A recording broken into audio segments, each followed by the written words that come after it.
They train a jury to, go based off of evidence. I find this hard that their feelings of unfair when they're signing contracts of clarity.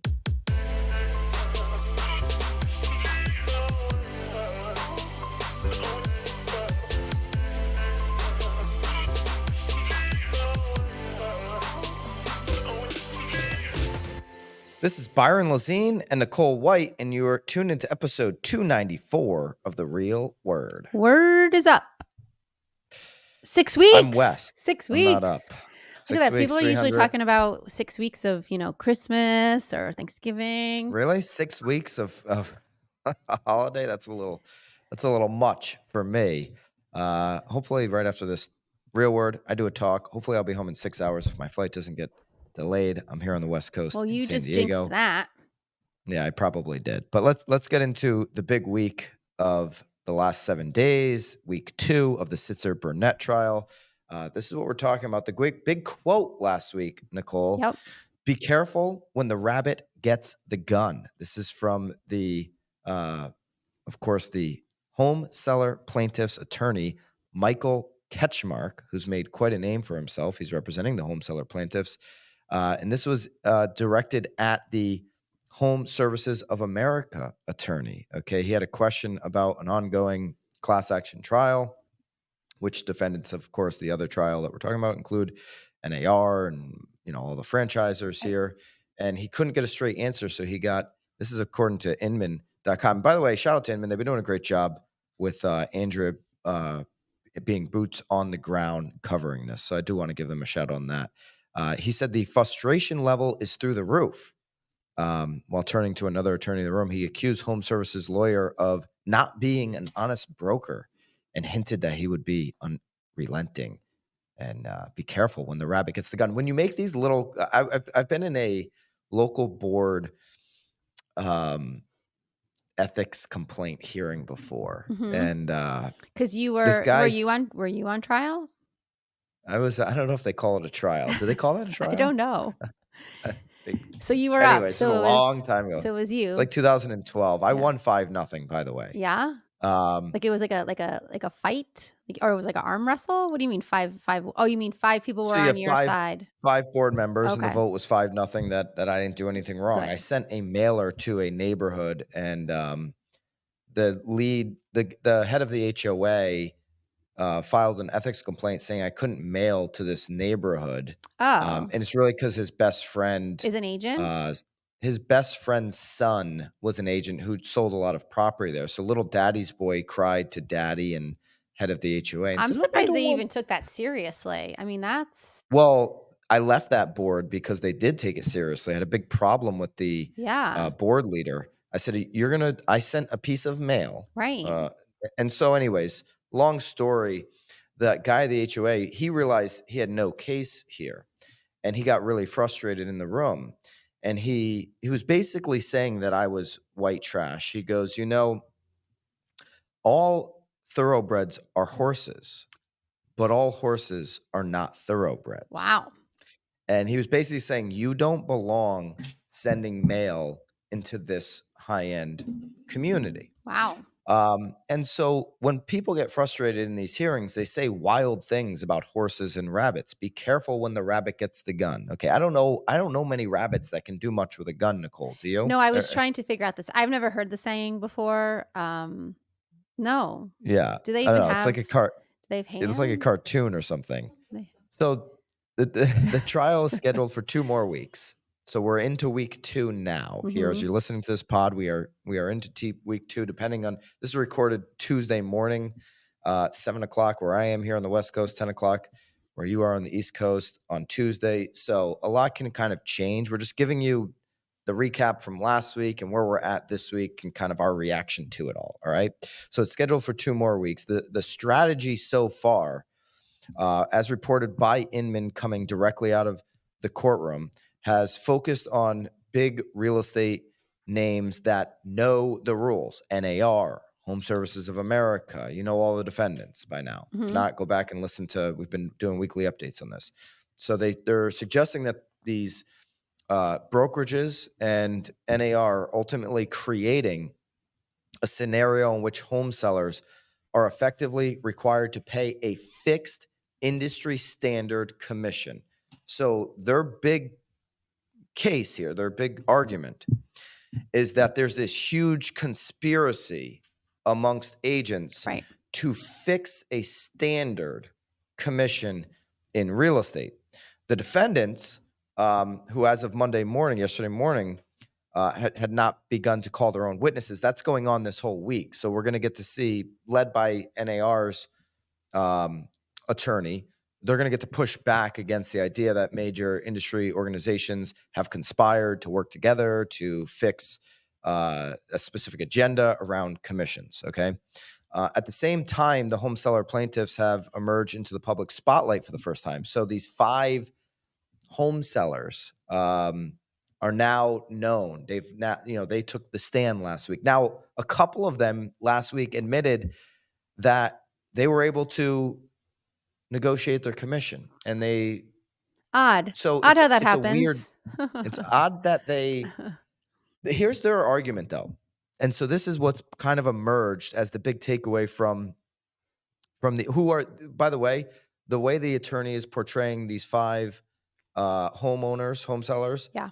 as regular middle-class homeowners, and their primary interest is changing a system that they feel is unfair. That's how they Well, feel. I don't know when feelings become evidence of an overwhelming conspiracy. So if this is the actual argument, Right. if this is where we're at, and there's not more in week 2 or week 3, I find it hard. Now, a jury could take this any way, so I don't know what the jury is going to do, obviously. Right. But they train a jury to, go based off of evidence. I find this hard that their feelings of unfair when they're signing contracts of clarity to, result in a favorable judgment for these home sellers, Right. for this class action suit, which is why I believe you had 2 settlements that when we looked at the settlements from Remax and Anywhere, we're like, okay, Makes there wasn't a sense. whole bunch No. there. I was surprised NAR and Home Services and Keller Williams didn't decide to go ahead and settle, because it's like, okay, but maybe they're like, you know what, we want to reduce that number. Maybe there'll be a settlement this week. Maybe there'll be a settlement next week. You can settle mid-trial, of course. Maybe there's behind-the-scene conversations. We don't know any of that. I'm just saying maybe there is.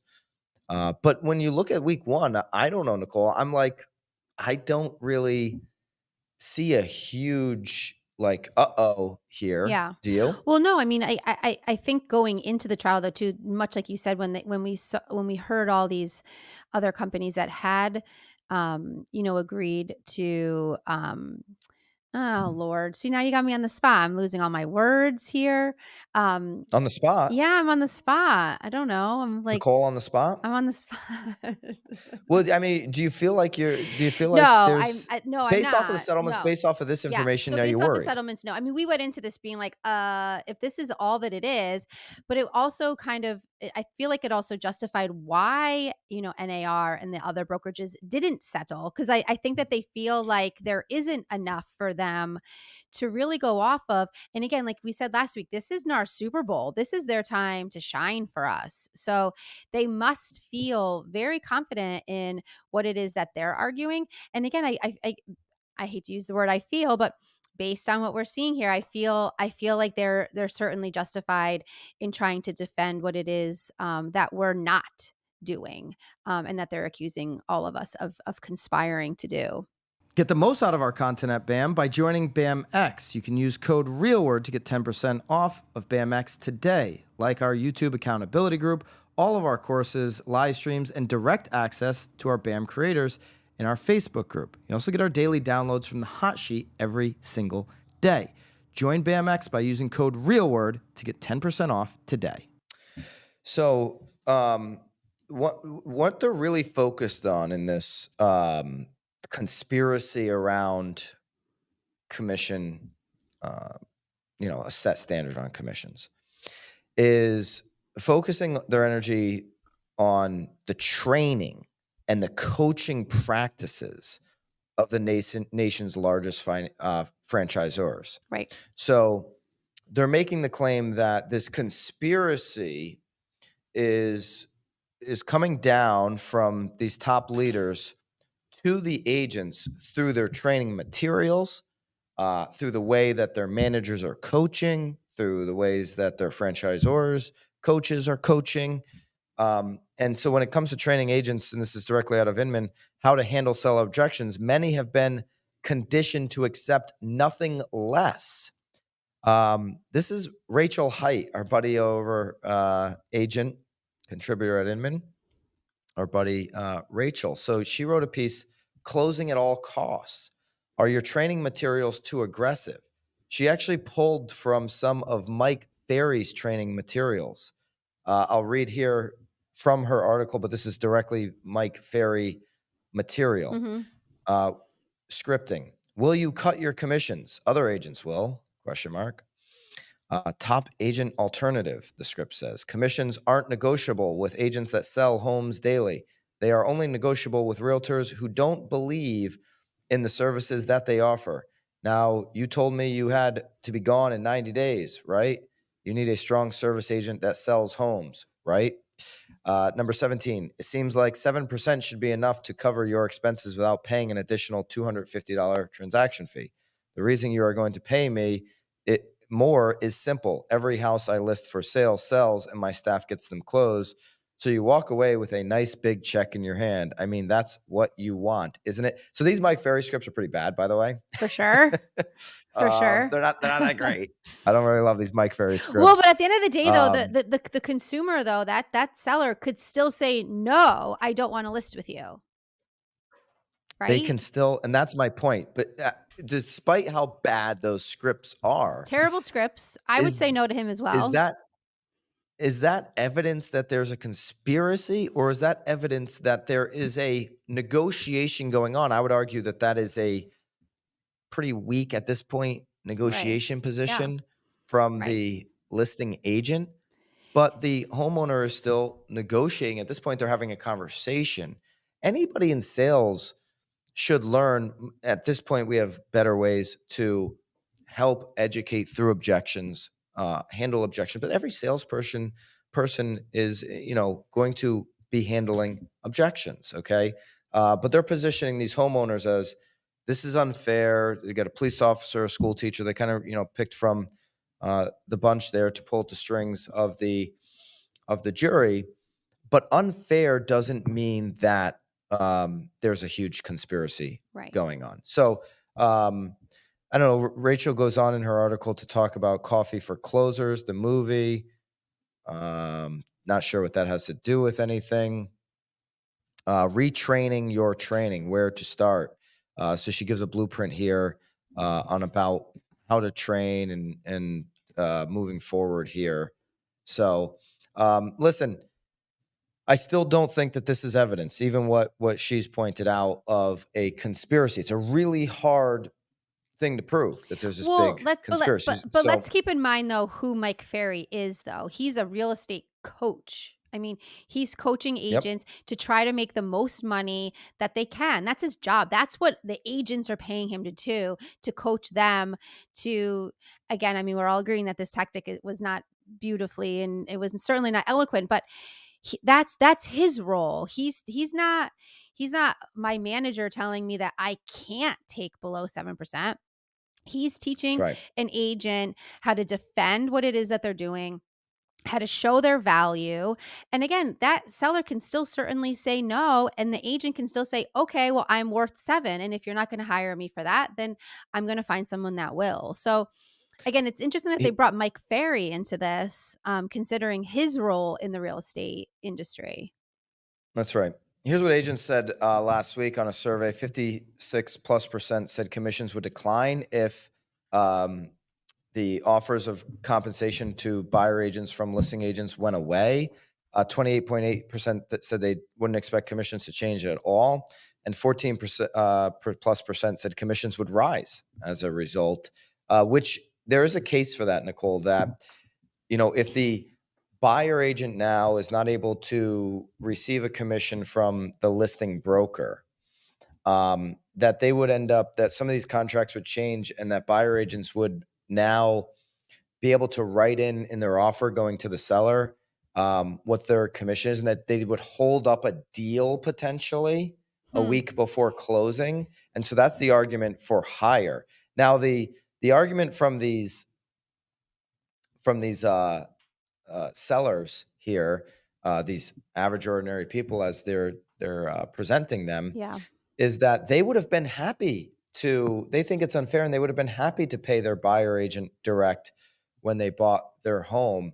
Again, I think the unfair case, I don't like it. It's weak. It's like, give us some evidence on where there has been a conspiracy and you've been tricked into it. They admitted on the stand, a couple of them, that they in fact were not tricked, that they were, signing contracts on their own will, that they negotiated in good faith, and that they didn't believe that their agent was trying to trick them. So, interesting. All right, so let's just go in with what happened yesterday. Okay, you had testimony from Sharon Millett, who is a former NAR president.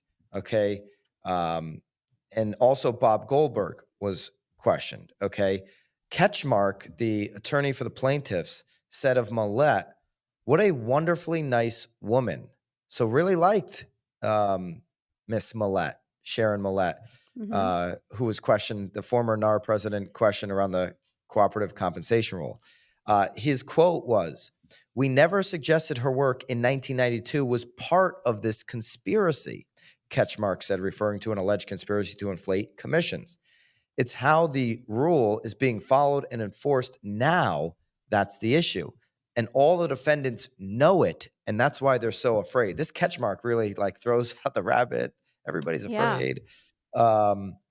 He's a feisty character, it seems, in these quotes. I don't know him, but I'm just going based off of these reports here and some of his quotes. All right, so on the witness stand, Bob Goldberg, NAR's current CEO, who we've been very,